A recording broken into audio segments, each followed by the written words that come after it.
Welcome. Welcome to the birth of my dream and vision. And I truly feel as though I have been in labor, intense labor within the last month. I sincerely thank you all for your presence in the rollout of the Urban Renewal Impact website. It's a work in progress. It's open for community members to upload pictures, share stories, and preserve history. On a technical note, you will also learn about data, and I hope you will take away something that will encourage you in your community contributions. So let me tell you how this moment came to be. In 2008, Mr. Harry Harrison, the curator and CEO of the YMI Cultural Center in Asheville, North Carolina, asked, he says, Priscilla, what is the pulse of your city? What happened here? Why are the Black people so angry? And I had never thought about it. So from that point forward, I went on a quest to find answers so that I could share that information I learned along the way. So let's get started. I first want to thank a superb team who rallied around me in bringing this moment into existence. I want to start with Dr. Richard Marciano. Dr. Marciano came and we met over 10 years ago, and started on the journey together. And you can find out more about that on the website.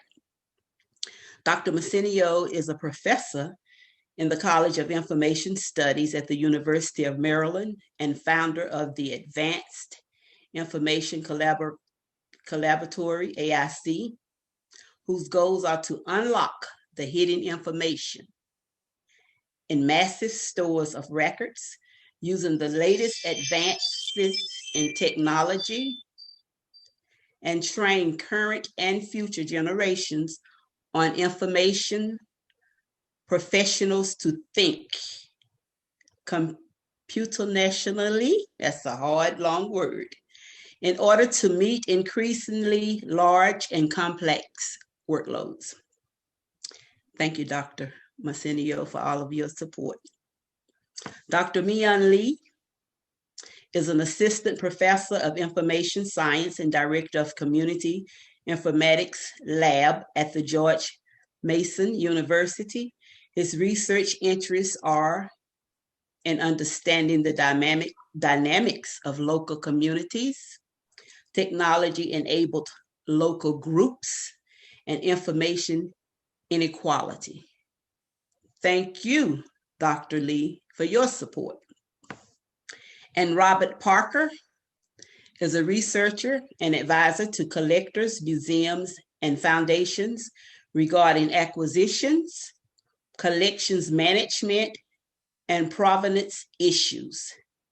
Having conducted research with primary resources for years, he has recently become interested in the importance of digital curation and the digitization of archive records.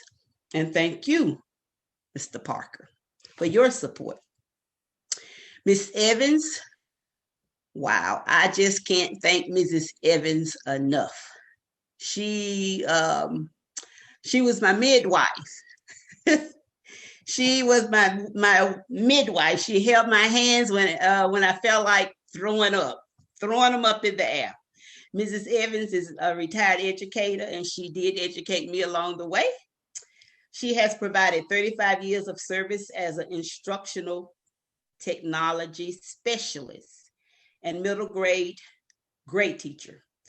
Areas of expertise include customer relations, facilitator, administrative support, website designer, professional development, and development of curriculum materials. Mrs. Evans holds a Master's of Education from Cambridge College and Bachelor of Science from Bruton Parker College. Thank you, Mrs. Evans, for all of your support and not giving up on me. So let's go ahead and get started. And we will start with the presentation of Dr. Marciano.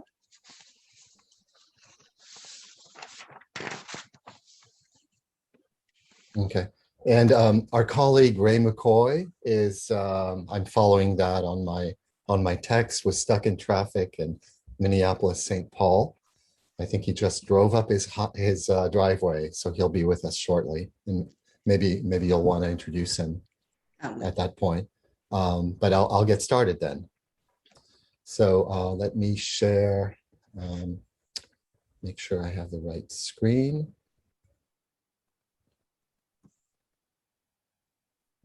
Can you all see my screen? Yes. Okay, wonderful. And you can hear me all right? Yes. Okay. It's a pleasure to be here. I just want to take a few minutes, maybe 5-10 minutes at the most, to give you a little bit of background and give you my perspective on this project. So I have a few slides. I wanted to keep it visual. Title is about people and putting people back at the center of archival and historical conversations. Very often these are dominated by technicalities like records and boxes and folders, and we forget about the real point of all of this. So that's the intention of my title. So let's go over here and get started. So I have, I'm going to kind of talk about three things: a little bit about the history of this collaboration, and then go as quickly as I can to this central theme of making people, in this case, making residents of Asheville in the Southside neighborhood, which is the focus of our presentation today in particular, making residents the focus of the archive. And then talking about how these how this point of view and focus manifests itself and has guided the design of this interface that we want to share with you today. And the point is to tell human stories. So I see Ray McCoy is here. Maybe this would be a good time for me to pause. Priscilla, would you like to also introduce Ray? Yes, I will. Mr. Arthur Ray McCoy is an attorney and educator. He served as Dean of Students and an adjunct professor at two law schools, Hamlin University School of Law and the University of St. Thomas Law School. He helped Penn State University carry out a court-ordered desegregating program in the mid-1980s. He served as an attorney representing plaintiffs pursuing discrimination complaints against employers and represented labor unions during his more than 30-year career as an attorney.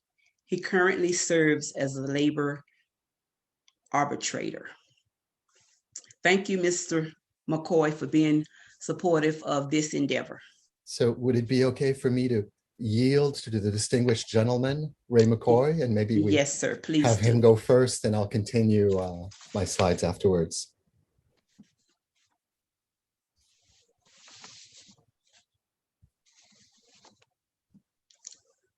And Mr. McCoy, would you please unmute? All right. Good, thank you. I apologize for being late. I was just stuck in meetings, and glad to be here. Thank you, Priscilla. I'm honored that you asked me to say a few words about the concept of reparations as you all present the new website and the work you and your team have put together for the benefit of Black residents of Asheville. What you and your team have done is to provide a critical resource for Black citizens of Asheville directly harmed by the so-called Urban Renewal project to be identified, for their descendants to be identified, and in doing so, focus the work of the soon-to-be formed Reparations Commission. The work you and your team have completed and the piece you unveiled tonight is nothing short of historic, in my opinion. It complements, supports, and has the potential to breathe life into the process and work of the Joint City and County Reparations Commission that will soon be established by Asheville and Buncombe County. That commission is charged with identifying city and county policies that have caused harm to Black citizens of Asheville. To accomplish that goal, the city and county will need facts and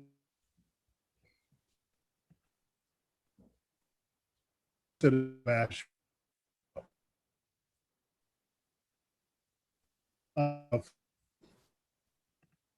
I think your connection is freezing a little bit, right? Reparation.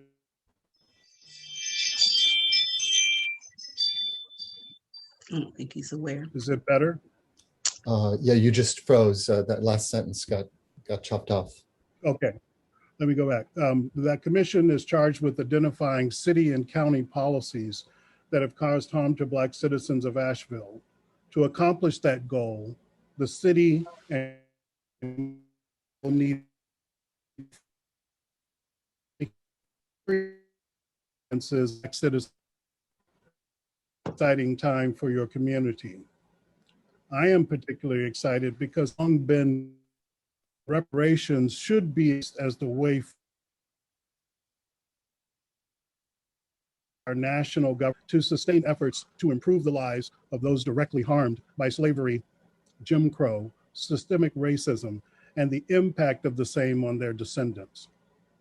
Reparations can provide a focused effort to direct resources to those Black people and communities uprooted, directly harmed, and disenfranchised. Reparations, therefore, can only be race-based and color conscious. The idea of reparations as opposed to equal rights acknowledges that a specific harm or injustice has been done to identifiable individuals and communities. Therefore, resources to make right those wrongs must be aimed at the people and communities who actually suffered. Reparations, in other words, is not about appeasing whites or spreading resources across all people in the community in order to quell opposition to the program. This is personal to me in so many ways. I was born the year the Supreme Court decided Brown versus Board of Education. I was 10 years old then when Congress passed the Civil Rights Act. My life's chances were significantly improved by the passage of those laws. But by the time I graduated from high school, those programs were already under attack and being scaled back before I finished even my undergraduate work. It was clear that efforts to take affirmative steps to correct the history of racism could not survive the backlash from whites unwilling to share the wealth and privilege they enjoy, in significant part as a result of depriving Blacks of due process and equal treatment. Affirmative action as a race-based program designed to open previously closed doors essentially was placed on the political trash heap once it could not shake the stigma that its only result was reverse discrimination. Reparations, as explained in the policymaking process of Asheville and Buncombe County, holds out hope that a program can be constructed with the specific intent to focus on the harm done to a specific group of Black people and provide redress to those specifically and intentionally harmed, those whose life chances were stunted. Reparations, therefore, offers an opportunity to reject the nonsense that colorblindness is something to be sought after and replaces that discredited notion with a most realistic one that acknowledges that specific action is required to repair and make amends for a wrong done to easily identifiable Black citizens and their descendants. The work done by Priscilla and her team will without question aid in identifying those who should be the focus of Asheville's efforts to identify those who should be offered resources and aid to create generational wealth. Asheville and Buncombe County are therefore to be applauded and supported for the bold and historic steps taken to embrace reparations. Priscilla Robinson, you and your residents of the Southside must be excited to engage in this process, to share your stories, the facts, and the truth in order to support the goal of reparations. I am confident that the work you share tonight will support Black citizens of Asheville in their effort to participate in the process of shaping a reparations program that provides a remedy or redress to the harm done, and hopefully provides a model for lawmakers across the country to draw upon. I am very pleased and proud to be a part of this event this evening. So thank you.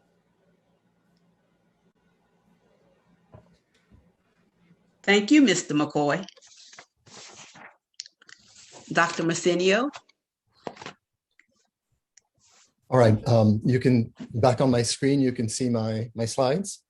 Yes. All right, so let me proceed. So a little bit about, thank you, Ray, very much for providing this, this context in which I can proceed to talk about the records themselves as a source of evidence to facilitate, this was always our intent, discussions on truth and reconciliation that are driven by knowledge and content. So a little bit about the history. In the fall of 2007, the city of Asheville donated Urban Renewal files to the University of North Carolina, Asheville.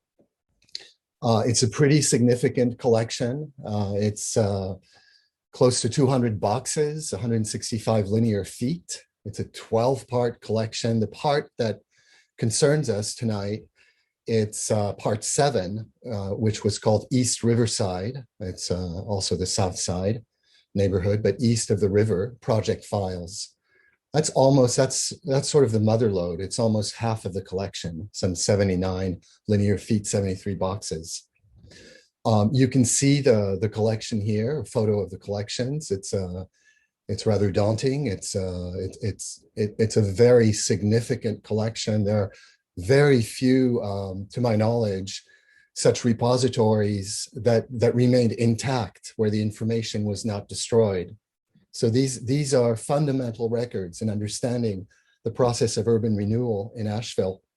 And there's been some really exciting research over the last few years. So our contribution is to try to help accelerate the research, unlock the information in the acquisition files, which was the first part of the urban renewal process from 1965 to 1980, when all the properties were selected, appraised by professional real estate agents, offers were made to residents. So there's a whole process of so-called acquisition, which very often resulted in eminent domain in court cases that were, from what I understand, rarely won, et cetera.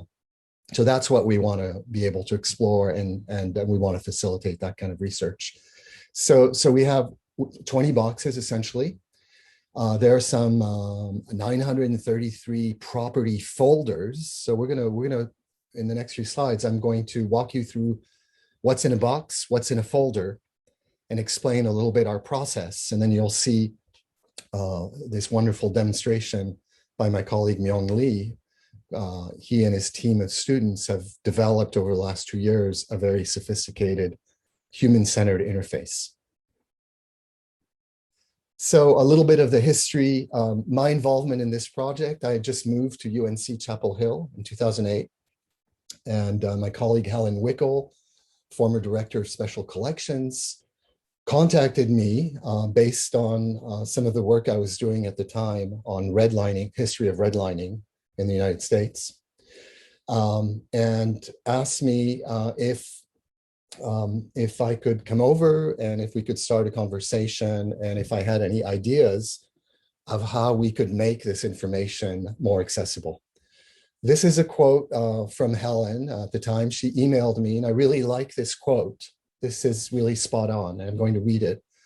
The sheer volume precludes scanning every page to create digital files, but the goal is to compile a catalog so that interested people, such as family members of those displaced by the project, can easily look up the records they want. And this is really, I think, the intention with which this whole team has participated over the last few years. And we've been driven by the goal of creating points of entry and access to these resources so residents could see their own histories and see themselves in these very significant records. If you look at a typical collection inventory, such as the one that references these collections, what you will see are references to boxes. So there's some 20 boxes we're looking at. We're looking at this particular so-called series called Project Acquisition File. And then typically the metadata or the information you have to try to navigate these collections and find things stops at the folder label. And that's what you see here.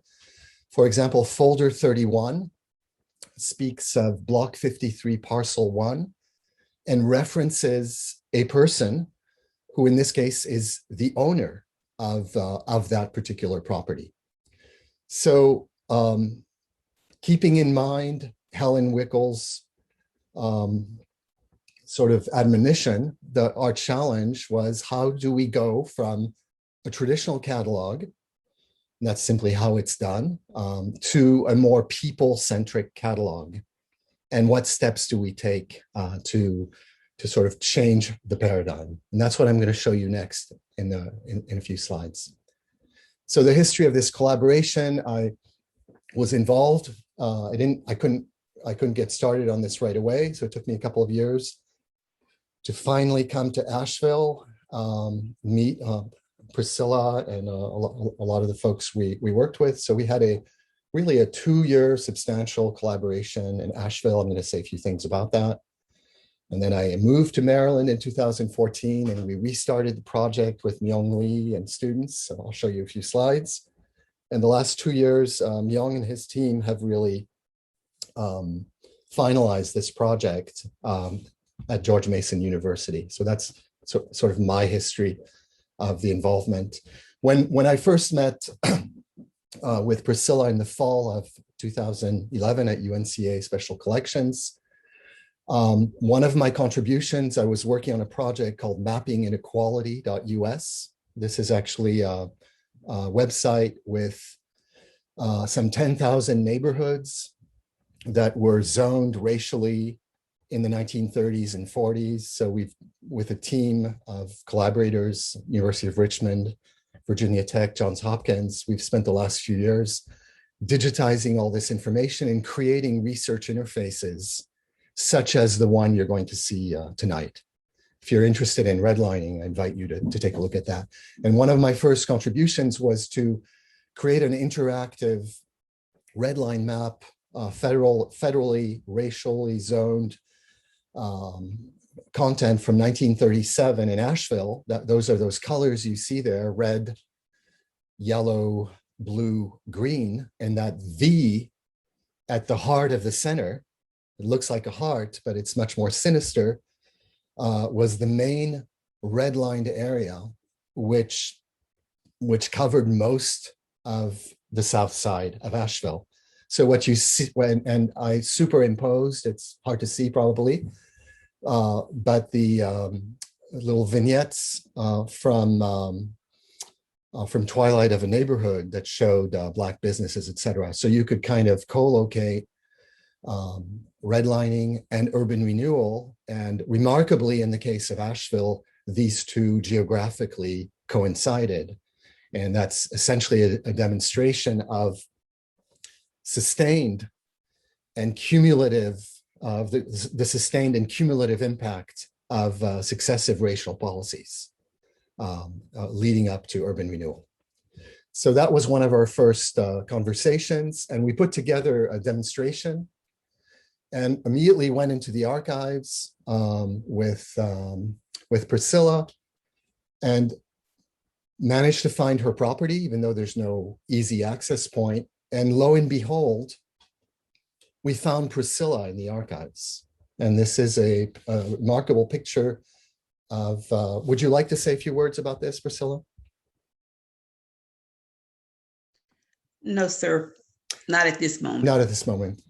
This is, so Priscilla is on the balcony with her extended family, and you have an appraiser holding a jacket and about to do an evaluation. This is this may be 1965, as a matter of fact.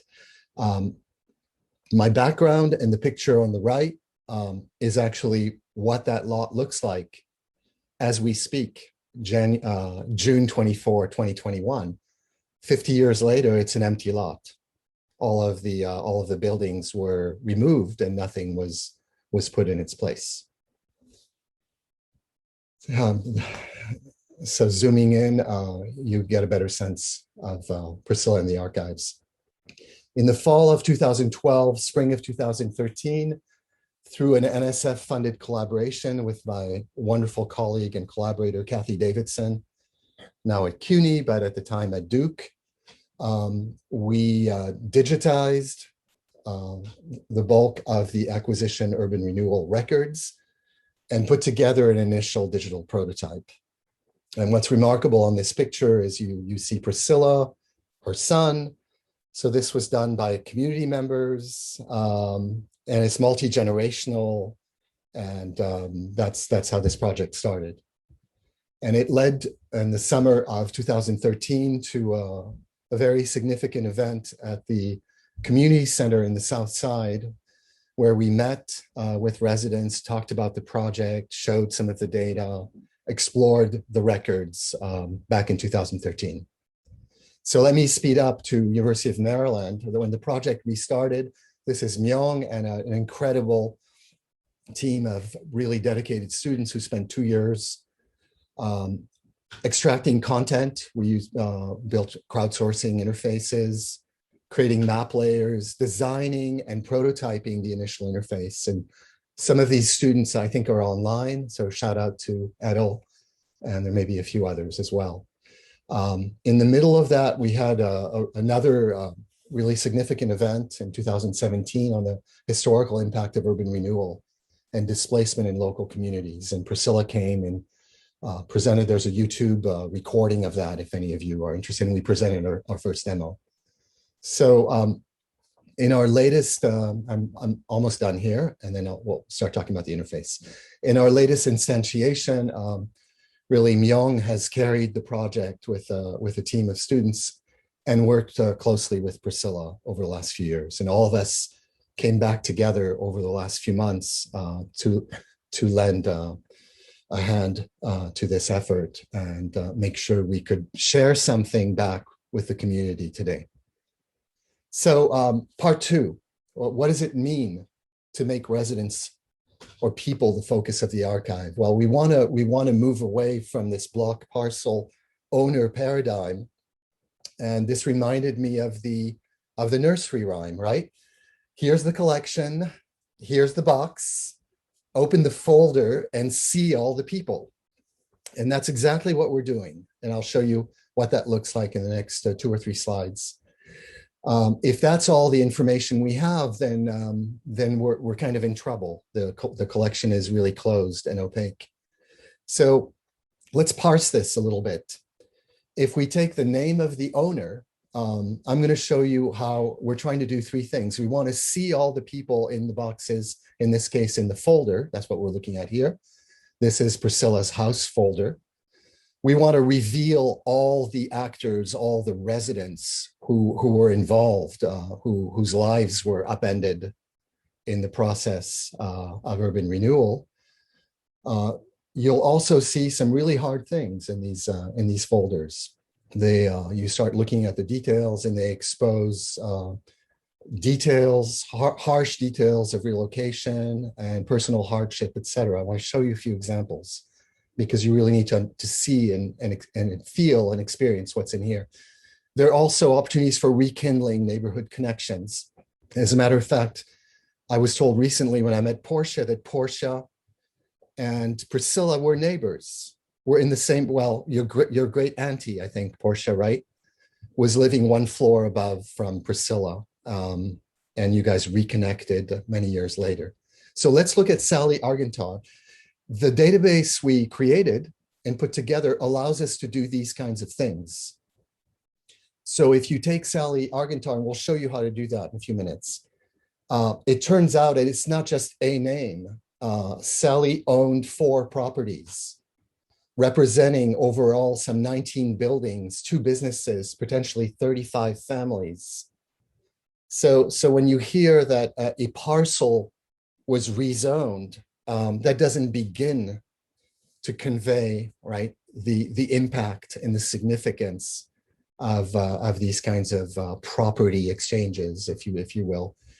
So there are 4 properties. I mark them on the map. This is part of our interactive map. You'll see how to do that. You'll be able to do that yourselves. The records reveal a lot more. They reveal that Sally actually lived downtown on Pack Square in the mid 1960s, and later on in Midland Drive, which, if I'm not mistaken, I think is in North Asheville, possibly by Beaver Lake. I haven't been to Asheville in a little while. So by going into that folder, you start seeing this beginning of a web of connections. By going down to, there are 4 folders here. By going down, that's what I'm going to do next. In that specific folder, which is a really cold way of describing it, B53P1, right? It sounds like a pill or something. But that was the home of a lot of people. There were 9 buildings, including a business, cut rate market grocery, some 17 families. So let's go there. So these are the kinds of things. I'm taking this one emblematic folder to show you the kinds of things you find, the humanity, the face of the people who live there, even though these records that was never the purpose of these records. These are real estate transactions and deed transfers and legal records. But if you know how to interrogate and look at these records, you can kind of flip the records, flip the archive, turn it inside out, and see all the people. So in this particular instance, you see pictures in 1965 of 9 buildings. In the top left is the grocery store. There were pool tables there, places where people congregated. So it's not just, that's my point, it's not just the owners, which is what the finding aid at this moment privileges. It's owners is just the beginning of what's represented in these kinds of files. And you see people such as Priscilla and her family on these records as well. This is a few years later in 1968. So another view of those 9 buildings. And you start seeing how the buildings 3 years later some of them are starting to fall apart. There's a whole process, even though Urban Renewal has just started, of abandonment of buildings, et cetera, the beginning of dislocation of the community. That's represented. You can analyze those photos. This is what I want to show you. I tried to pack as much as I could, but this illustrates sort of our approach and methodology. And what you see here are a number of documents in these files: deeds, establishment of rental charges, rent refunds, relocation payments. Through these documents, we can identify tenants, owners, purchases, et cetera. So I'm going to accelerate because I really need for my colleagues to continue the presentation. And looking at the detail of these documents, you will see all kinds of other things. Where people end up relocating to Lee Walker Heights, to the East End. You see really hard things of notes by housing authority officials saying this person is unable to work because of a heart condition and low income. This person is paralyzed, the house is dilapidated, et cetera. So these folders expose real hardship. You also see kinship. This is details of Priscilla's grandfather's rental agreement and descriptions of from the appraisal report of who lived there and what the conditions were. And you can connect Herbert Robinson to the first floor of that building, and Emma Orr, who I think was your aunt, Portia, a great aunt, on the second floor, etc. So I'll finish with just a few slides, and this is meant to be kind of a segue for showing you the actual interface. So some of the design principles that guided us were really about not just going inside the folders, but then extracting this information, organizing it in order to start telling human stories. So we are able to model change. This is Priscilla's property, and you will see the demo. The property change colors over time. There's a history of a timeline of the various steps the house goes through with a final purchase price of $16,000. So you can walk the whole interface, find out about how people were compensated or not on an individual property level, and see how the whole neighborhood evolves over the 15-year period. So get a global view as well.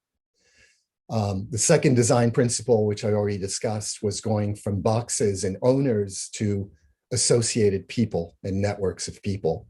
Excuse me, Dr. Marciano, yes. Can we move on? Yes, let me wrap this up. So finally, you see a search engine where you can search by people and location. And what Myeong will show you in the next minute is an interface where we added all the businesses before Urban Renewal in 1963. You can find all the barbershops and hotels and funeral parlors. And we also, finally, I'll stop here, we incorporated a layer the city just created a few weeks ago that shows all the city-owned properties that came from Urban Renewal. So we took the 17 properties in the Southside and incorporated them in our interface. And I am going to stop here. What you'll see next, and it's all yours, Myeong, is a map that shows you what was there before, what happened during Urban Renewal, and the connection with the present. Thank you very much.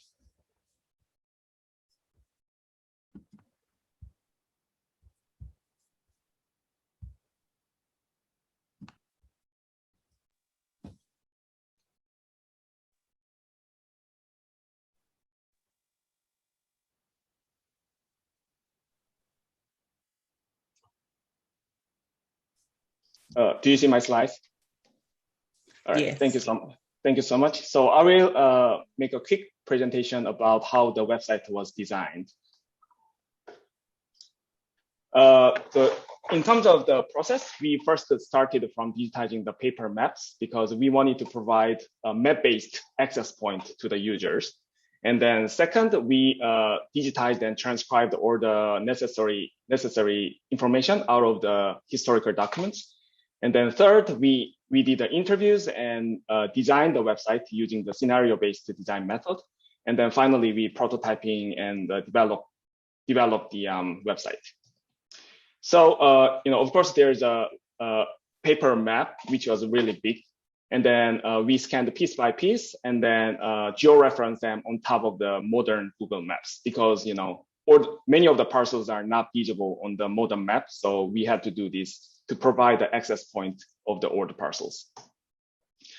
And then to design the system, we came up with the user persona about how users will be using the system. And also we did the interviews with the former residents and other stakeholders. And then based on those materials, we extracted the user values and user scenarios. And then those became the basis for the system requirements. And then based on the system requirements, we designed the interface as well as the database and then prototype the system. And then in 2017 and 2018, we received the user feedback from residents and also other stakeholders, and then has been refining the system until today. So this is part of the design process. We started from hand sketching of the interface and then, moved to the high fidelity, more like a digital-like designs. Also the databases. And then based on this design, database design and interface design, we combined different kinds of technologies to come up with the prototypes, such as this. And then, the user requirements and needs were identified from the interviews and user persona. And then one of the significant requirements was that we need to be able to search based on person name and street name. So we provide a search functionality. And requirement 2 is that we need to provide an accurate presentation of the parcel level acquisition process and associated people. So we provide like a parcel level information pop-up menu. And then third requirement is that there's a need for presenting the citywide process. So that's why we provide a ear bar, which is not showing up here, but there's a ear bar, slide bar. When you move the ears, you can see the color coding changes on the entire city. And then finally, there's a requirement 4 where people needs to be able to compare between the past and today. So that's why we provide this kind of layer on-off functionality. And then this effort has been for many years, and these are all the students who have been involved in this project. So I really want to say thank you to students. Some of them are in this core in the webinar. I want to say thank you to all the students who are involved in this project. So let me demonstrate the website. Do you see the website? Yes. All right, so I talked about 4 different requirements.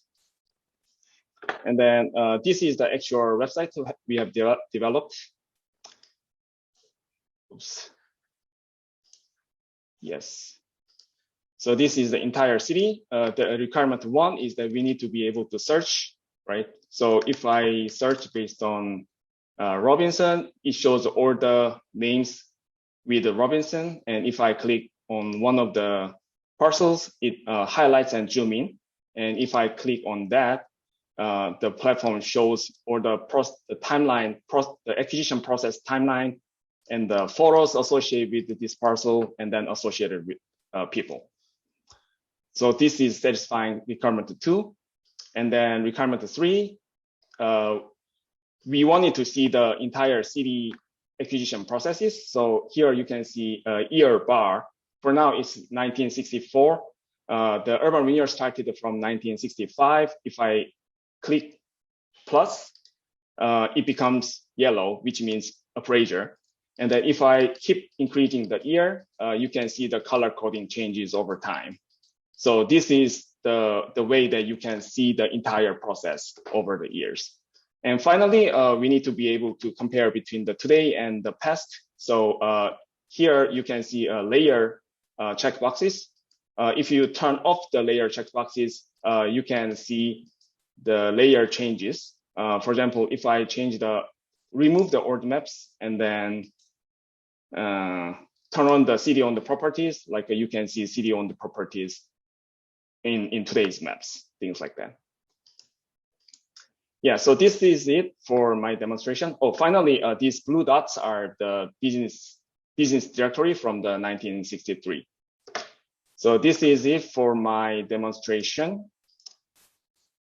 And I think I can stop here, and then Ms. Robinson can, Mr. Parker will talk about this platform a little bit. Priscilla, are you ready for me to take over? Okay. Good evening. I'm very honored that Priscilla Robinson has asked me to participate on this panel. As a researcher, I'd like to make some general comments on this collaborative digital project, and it's important to the public and to public knowledge. The title of my talk, Urban Renewal in Asheville Southside Community, a new digital interface, a new perspective on the city's history. We are in a historic moment. It's about the value of archives. It's about the value of history, and it's about the value of community. Archival records are essential keys to understanding history and events. Priscilla Robinson, Portia Evans, Dr. Richard Marciano, Dr. Myeong Lee, What they have done in creating a digital interface and launching it today is to give back the narrative and the voice to a community, to the Southside neighborhood of Asheville, North Carolina, a community that was slated to be silenced, erased from the map. On June 4th, 1964, the City Council of Asheville voted to revise its housing code. This decision would have compounding and lasting ramifications that continue to affect many of its residents today. The plan was urban renewal. The following year, 1965, homes and businesses owned by the community's Black residents of Asheville were systematically marked for future destruction. Soon thereafter, city-appointed appraisers descended upon the streets of Southside to implement the city's well-coordinated mission to evict residents and to condemn properties. Archival photographs depict property agents posed in front of neighborhood buildings and residences holding signs. In the background of some of these same photographs, children are playing, adults are gathered on their porches, seemingly unaware of the impact of the recorded moment. Few knew what was to come. These handheld signs identified a property's location and would later be used to target Black-owned parcels to be acquired by the city. The signs, too, foretold the ominous saga of this community's families and businesses, soon destined to be removed or moved. This was urban renewal. Records show the city's actions were swift. Because of the new digital interface, we can count the numbers. We now know more than 200 Southside homes were appraised in the first year. By 1968, only 3 years later, 660 homes would be appraised for future acquisition by the city, and 62 deeds would be transferred from the name of the individual property owners into the name of HACA, the Housing Authority of the City of Asheville. By 1980, the number of city-acquired parcels from the Southside community alone would total 873. 873 parcels of homes, families, lives gone. Using public records and archives, Dr. Marciano and Dr. Lee, in conjunction with a team of dedicated students and other individuals, have worked diligently to link the names of the community's local residents with the thousands of related transactions associated with the city's acquisition of these properties in Southside. It is a detailed and laborious task representing years of work, painstakingly reading, reviewing pages and pages of documents. This team has employed some of the latest technology available to expand the use and relevance of these paper archives. In its new digital form, the compiled information satisfies our modern needs to know more and allows the quantity of knowledge stored in these archives to be communicated at levels unimaginable only a few years ago. Today, a much larger audience can share and contribute to the story of urban renewal in Southside, thanks to the dedication and effort of these experts. Without these contemporary digital tools and software, it likely would have taken skilled archivists and historians many more decades to successfully process and study these vital records related to Asheville's history. Digitally speaking, we are at the cutting edge of technology. I'm going to skip to the end in the name of time. Archives are essential to history. The processing and digitization of the varied and related documents of this collaborative project provide a broad new perspective on this city's history as it relates to urban renewal, and a deeper understanding and insight in the significant negative impact that this process inflicted upon the lives of Southside's former and current residents. As we saw in some of the demonstrations in revamping Southside community, Black property owners and tenants are now identified, and the recorded transfers of deeds are now counted. One can trace the history of the city's land acquisitions in Southside, including parcels of city-owned properties acquired during the urban renewal process, which remain vacant today, more than a half century later. What has been taken away is well documented. Archives, too, can tell a story, a human story. Priscilla's story, Portia's story, perhaps your story. Here on the screen, we see how these stories unfold. The data documents from 1965 to 1980, the displacement of the individual owners and tenants from this neighborhood, and the demise of a community, parcel by parcel, property by property. The information-rich interface should encourage and foster new observations and new discussions. Most importantly, the interface provides a new narrative to Southside story and gives voice to a community once silenced. This is the historic moment. Thank you. Thank you all for your presentations. At this point, I would like to ask the audience for just a little more of your time. Is approximately 6:55, and we previously stated that we would be here for an hour. So if you would spare us another 15 minutes, I would like to share with you how, well, I actually would like to take you back in time with me. This is very personal, and I would like to show you how personal it is. And then afterwards, Portia will explain or show you how to maneuver through the website. Dr. Lee, would you please put the map on and let's journey back into time. Mm-hmm.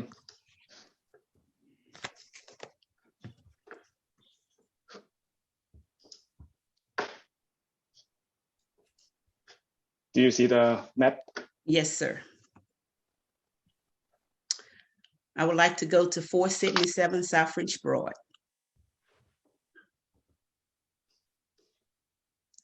477 South French Broad is where I was born and it's where I grew up. You previously saw the house. Dr. Lee, would you please bring the house back into visual? Can you make the screen a little bit bigger? Better? Yes. And 477 is, it looks like it's about the fourth or fifth. Yes, I will go over one more, please. Okay, so on the first level is where my family and I lived, and all of those individuals sitting on the porch are my grandmother, my mother, and all of my aunts, and including me. So Portia, at this point in time, would you like to say anything about this picture, or would you rather wait till you maneuver in the website? Okay, I'll continue on my journey. And so my day in this neighborhood was simply is what I'm going to describe. Dr. Lee, would you please take me down the street to Allen Funeral Home? Yes, the funeral home. As a young lady, I would often witness the adults going to the funeral home to view the bodies of those who had passed. And my brother and I, we had a habit, we would also go just to look at the bodies. So one day my brother and I decided to go to Allen's funeral home, and we rang the doorbell just as we saw the adults do. And there was this tall man, and he looked like Mr. Lurk, and he came to the door and he said, "Yes." And we said, "Yes, sir, we come to view the bodies." And he said, "There's no bodies here but mine." And my brother and I, we took running off up the street. So as we ran up the street, we decided to go up Black Street. Dr. Lee, would you take us to Black Street? Black Street at Miss Joan Robinson's house at the corner of Black Street and South French Broad. We often visit just across the street. The Robinsons and the Fosters and the Smiths, they were the largest families on Southside. So the Robinsons was right across the street from our home, and we often visited right across the street and played with the children there. When Urban Renewal came through and took the houses, took the homes, the Robinsons relocated out of the state of North Carolina. Can we continue to journey on up the street to Miss Louise Moore home? Miss Moore. Miss Moore. Okay, well, we can talk about that picture there while you're there. Actually, okay, and we can talk about that one. Oh, okay. Okay, well, yes. Okay, so Miss Sophie Foster, I just mentioned that the Fosters were one of the largest families in the neighborhood, and they actually lived up the street. They too had lots of children, and often we would gather in front of Miss Sophie's house, and we played softball right in the middle of the street. It was so much fun to be in the street playing with other kids, and we would play until the street lights came on. Once the street lights came on, we'd run. You'd hear feet running, trying to get home, because we knew what would happen if the street lights came on and was on too far before we got home. Okay, can we journey on? We're right there at the Fosters. Can we walk about 2 streets up? Okay. We can, don't worry, just, you can stay there because we're journeying all around the neighborhood. This home, actually, the family, the father of this home, Miss Connie White, her father owned 8 homes on Black Street. He owned enough homes to give each of his children a home. And that is why the street was named Black Street, because a Black man owned at least 8 homes on that street. Okay, Miss Dr. Lee, you can take me on to another area. Miss Littlejohn. Now, look at this home. Dr. Lee, is it any way that you can enlarge that? Does that home look like it's blighted? Miss Littlejohn. Miss Littlejohn was a sweet little old lady. She made the best cupcakes in the world. You could smell the cupcakes, the smell of it coming out of her home. She was a widow. She could not afford to rebuild her home, even with the incentive of, we'll give you $1 a lot and you can come back and rebuild. She was on fixed income. When she went to the bank, of course, she was denied. Inside the red lines, they automatically knew because of the zip code where she lived. So she couldn't afford to finance to even rebuild. So Miss Littlejohn ended up in the high rise, which is now still in operation on South French Broad. Okay. And the high rise is public housing. Mr. Stanfield's grocery store. Mr. Stanfield was not only a homeowner, he was a business owner. He owned a grocery store. Mr. Stanfield was a great example on how to be an entrepreneur, how to be a committed one. Mr. Stanfield would walk all up and down the street. Peanuts, hot peanuts, get your hot peanuts is what he would holler. Mr. Stanfield and Mrs. Stanfield, he had a wife. They ran the grocery store, a grocery store that my grandfather would so often send me to purchase Biltmore Dairy chocolate milk. And oh boy, was I happy to run up and was I happy to run back down Black Street to 477 South French Broad, because I knew that I would have a big tablespoonful. Okay, let's look at one other, Dr. Lee, before we close out.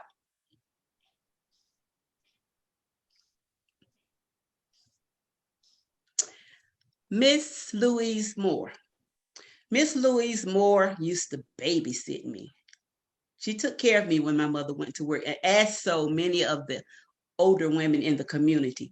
The young women had to go to work, the older women babysitted, and they taught us how to be young ladies, young men, how to cook, how to clean. Miss Louise Moore made the best green beans, fresh green beans, and cornbread. Wish I had some now. Okay, so I think that's pretty much all I would like to travel today. My legs have gotten very tired. But I would like to tell you that right up the street from where I live was the first church that I ever attended. And I attended there up into my adult life, New Bethel Baptist Church, and it's still in operation today. Thank you, Dr. Lee, for your time and your assistance. Okay, Portia. Thank you so much. You're welcome. We can move on now to the actual website itself, and Portia will guide us through that website and show us how to maneuver through.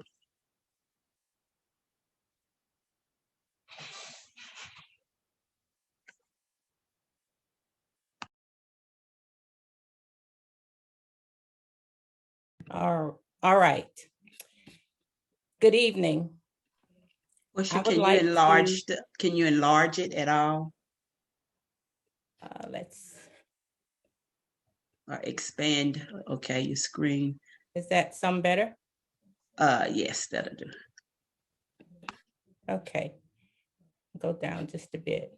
This is the launch of the Urban Renewal Impact website. And of course, our home button, when you log in, you will see either Priscilla and James Herbert Robinson on our webpage, as well as the title of our page. I'm going to just allow Priscilla to, you want to share, or should we just kind of just scroll through a bit? Okay. Portia, is it any way that you can maybe expand your screen to make it where it goes full screen? Let's do this. Is that better? Yeah, that's better. Very good. Thank you. All right. So that's me. That's me and my brother James at the age of 8 and 9 years old. This picture is a picture of the team that, and I'll just kind of go through it because you can go back and read and see for yourself. Twilight of a Neighborhood. This is actually the first team that I work with. And you can see Andrea Clark, Dwayne Barton, Karen Loft-Miller, and Debbie Miles, and Dr. Harlan Graydon. The about gives you some information in reference to pretty much some of what the website is about and a little of what Urban Renewal is about. The book Root Shock is an awesome book to read. Dr. Mindy Foley Love shares some of the impact from her professional perspective.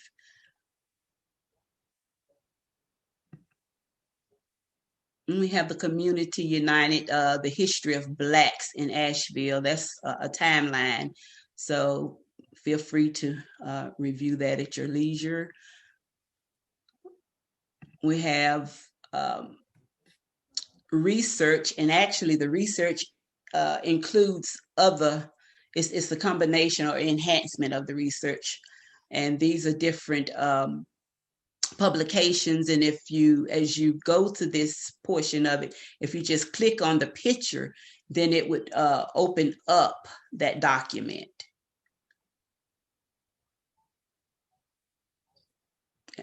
Okay. Let's go back. Oh, wow. Let's do this. There we are. Mm-hmm. Okay, so there's several different documents there. It includes even information on presentations about the slave deeds, interviews. Okay, let's move on to impact. Okay, and of course there's a write-up about impact and how it, some of the ways that it impacts, the Urban Renewal impacted. Then we have the gallery. The gallery is made up of different people within the community or throughout the community. And if you just hoover over, it will give you more information. The young lady here to the right is my grandmother, And it gives some history of her. You see Miss Little John's house there. And if we scroll on down, we can scroll on down very quickly. Miss Lula Mae with the flowers, she's Miss Lula Mae Smith, and it'll give you more information there. The young lady right up above, the gentleman in the red shirt, that's Mr. Dave Jones. He was the Housing Authority Director at the time Urban Renewal was implemented. And I asked him, did you know what the impact was? And he kind of stretched his hand out and he said, I really didn't know. He said, we thought we were doing a good thing. The young lady, and I'm going to say this and then we'll move on, in the green, Mrs. Mayo. Miss Mayo, she cried when I spoke with her about Urban Renewal. She cried and she said that we didn't know. She said, we didn't know, we didn't understand. She said, had we known, we would not have agreed, we would have fought. And she said, thank you for the opportunity to even talk about it, because everything was silent. They never spoke about it.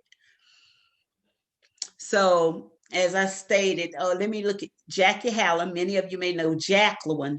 So if you scroll on down a little bit, Portia, Jacqueline Hallam's grandmother owned a grocery store, and here's the document. And the grocery store it was purchased, or it went through the acquisition process. And the grandmother was given only $600 for a grocery store for the property. And I thought, wow, talking about cutting generational wealth. Could you imagine what that grocery store would be worth today? And not only that, we hear talk about the food desert. We had grocery stores with fresh vegetables in them. Now, because Urban Renewal came through and took this grocery store and provided only $600 for the purchase of it, now Jacqueline Hallam, she could have been running the grocery store today. So that cut that generational wealth. So from this point right here, I'll go ahead and there's Mr. Stanfield. Peanuts, get your hot peanuts. Walton Street Pool. Portia, you're making me go too far back. You get me excited. Now we need to stop. Keep going. No, let's move on. Let's move forward.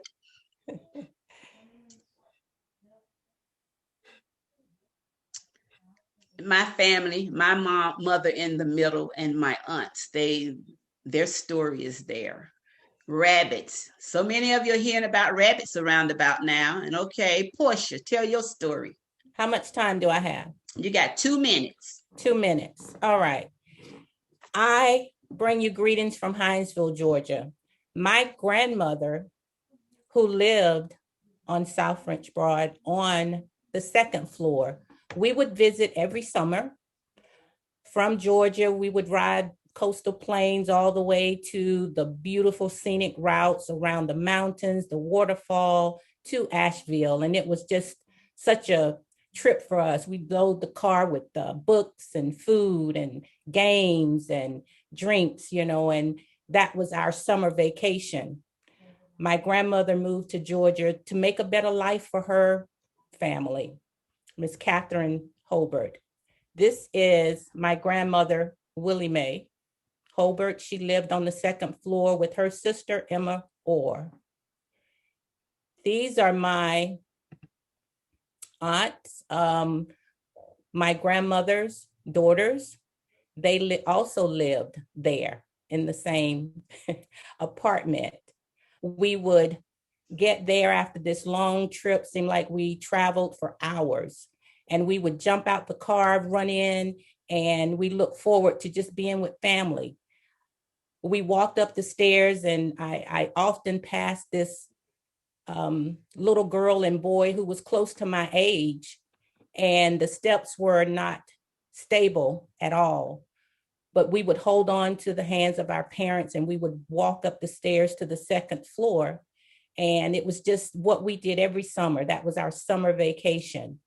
Although the home was less, the living conditions were just not good, that was our family, and we look forward to it every year.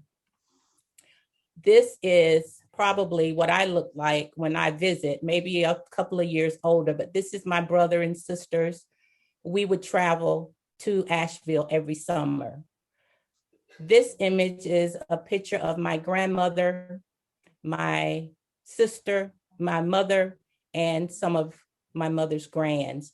But what I kind of want to mention here, and I hope I have time, I just like to say that Priscilla and I found out, ironically, 10 years later, that we lived in the same place. I didn't know until I attended Asheville High School. We met, became friends, and kind of like sisters now.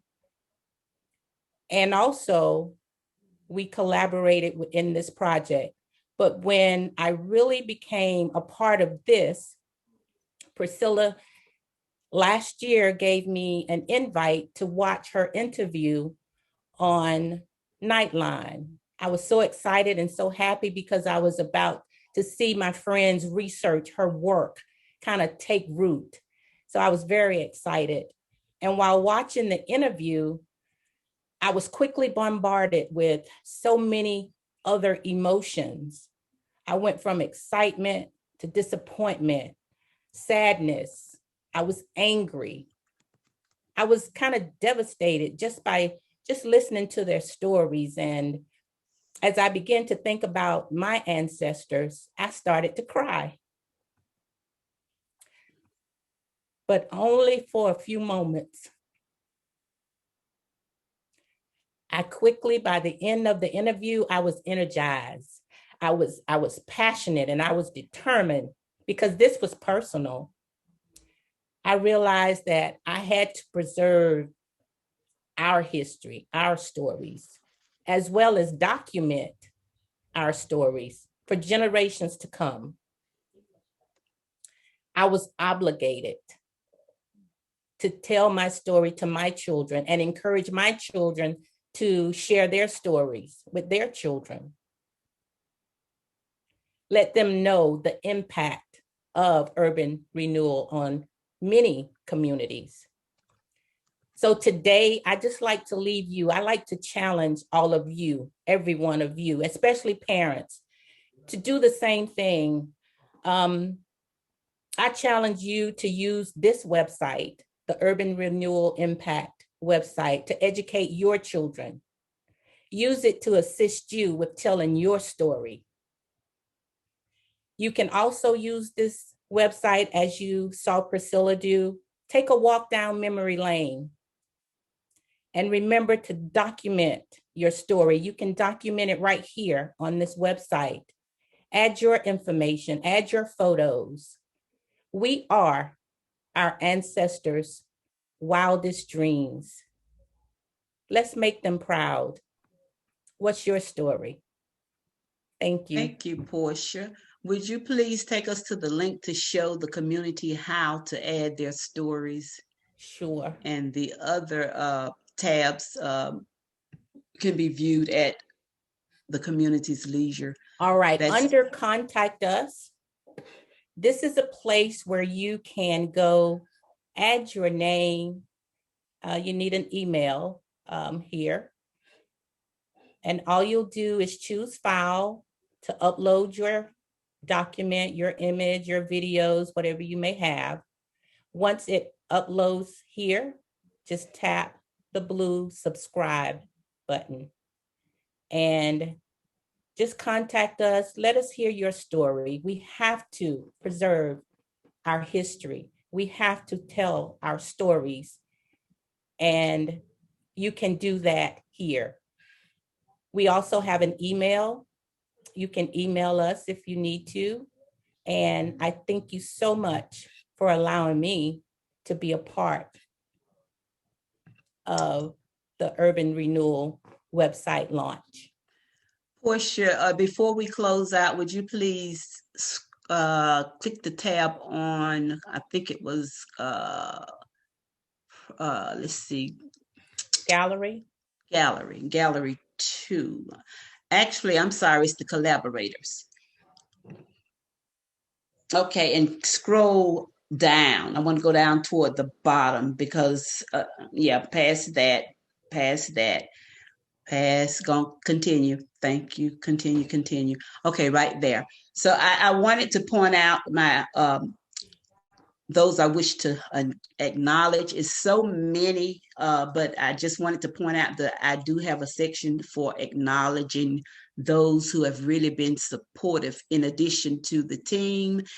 And in closing, I would like to thank the Preservation Society of Asheville and Buncombe County for believing in me and trusting in me and investing in this endeavor. If it wasn't for the grant that was provided to me, it probably would have taken another year or two. But thank you so much. Thank each and every one of you who have encouraged me, who have provided information. And if I've left anyone out on this list, please charge it to the head and not to the heart. This website is continuously, is going to continue and continue. People can upload, feel free, even if you did not live on the Asheville Southside side. This is for Asheville and anyone else who would like to upload a comment. We welcome it. This is inclusive.